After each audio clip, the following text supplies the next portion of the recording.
Welcome back ناظرین. آج ہمارے ARY گروپ کے پریزیڈنٹ اور CEO جناب سلمان اقبال صاحب کو، ہمارے باس کو، ایک ستارہ امتیاز سے بھی نوازا گیا. یہ پروقار تقریب ایوان صدر میں ہوئی.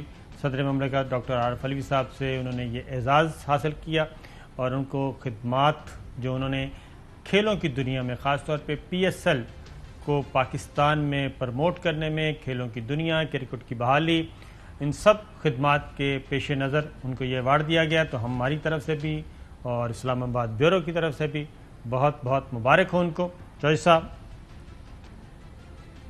نہیں بہت ویل ڈیزروڈ ہے. سلمان اقبال صاحب کی نہ صرف سپورٹس میں خدمات ہیں بلکہ میڈیا میں ان کا جو یعنی اب سپورٹس کا ہو یا انٹرٹینمنٹ کا ہو یا اور جو شعبے ہیں، اور ARY نیوز جو ہے سیکنڈ ٹو نن، اور ان کے باقی کاروبار اور ان کا جو رویہ ہے اپنے ملازموں کے لیے.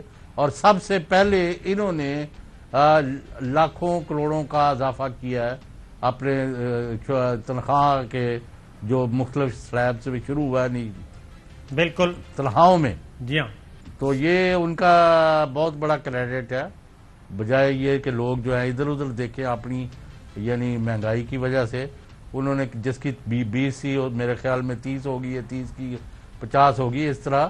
تو ہیٹس آف ٹو ہم. بالکل. اور بہت بہت مبارک. اور ہمارے لیے بھی، ادارے کے لیے بھی قابل فخر ہے کہ حکومت پاکستان نے جو ہماری ان کا احترام ہمارے دلوں دماغوں میں ہے، انہوں نے اس کو ریکگنائز کیا ہے کہ he deserve to be honoured by the state.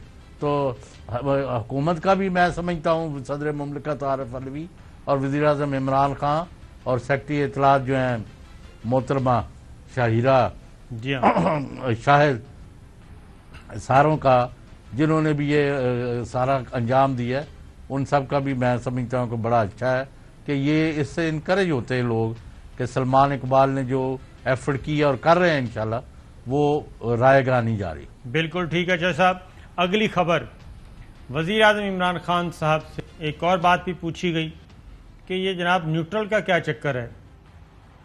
تو اس میں انہوں نے کہا کہ نیوٹرل والی بات انہوں نے ایک جنرل بات کی تھی اور لوگوں نے اس کا غلط مطلب لیا اور لوگوں نے سمجھا، بلکہ لوگوں نے یہ کریٹ کر دیا نیریٹو کہ میں نے فوج کے بارے میں بات کی ہے. تو یہ ہرگز فوج کے بارے میں بات نہیں تھی، اس کو غلط طور پہ اچھالا گیا. اور فوج ایک انڈیپینڈنٹ ادارہ ہے اور نیوٹرل کا جو نیوٹرل والی بات ہے، وہ جو جانور والی بات ہے، وہ کہتے ہیں میں نے جنرل کہی تھی کہ ایک جنرل اصول ہے، تو اس لیے اس کو اس کے ساتھ نہ جوڑا جائے. آخری بات چوہدری صاحب انہوں نے جو کی وہ یہ کی کہ ان کے جو اپوزیشن کے جو ہیں مقاصد، ہدف، مسلم لیگ نواز، پیپلز پارٹی، JUI، وہ کہتے ہیں ان کے اپنے ہدف بھی ابھی تک واضح نہیں ہیں اور ان کے اپنے اندر بھی کوئی نہ کوئی دراڑ پڑ سکتی ہے آنے والے دنوں میں اور یہ اختلافات کھل کے سامنے آ سکتے ہیں. اور اگر ہم اس خبر کو یہیں رکھیں اور آگے چلیں کہ جو لانگ مارچ تھا، اسلام آباد سے چلنا تھا قافلہ، وہ 24 مارچ کو یعنی کہ کل روانہ ہونا تھا. ابھی کچھ دیر پہلے خبر آئی کہ اس کو بھی ریوزٹ کیا گیا ہے. اب یہ وہاں سے نکلیں گے 26 مارچ کو اور 28 مارچ کو اسلام آباد پہنچنا چاہ رہے ہیں. تو چوہدری صاحب یہ آپ لاہور میں بیٹھے ہیں تو یہ کیا ہو رہا ہے؟ نہیں، یہ تیاریاں تو کافی دیر سے کر رہے ہیں، لیکن میں نے کہا کہ دو جو واضح متحارب کیمپس ہیں، اور یہ بھی آپ سرپرائز کی بات نہ سمجھیں، این ممکن ہے کہ کل پیپلز پارٹی جو ہے اس ساری ایکسرسائز سے الگ ہو جائے، یعنی یعنی ایز مچ یہ بھی ہو سکتا ہے.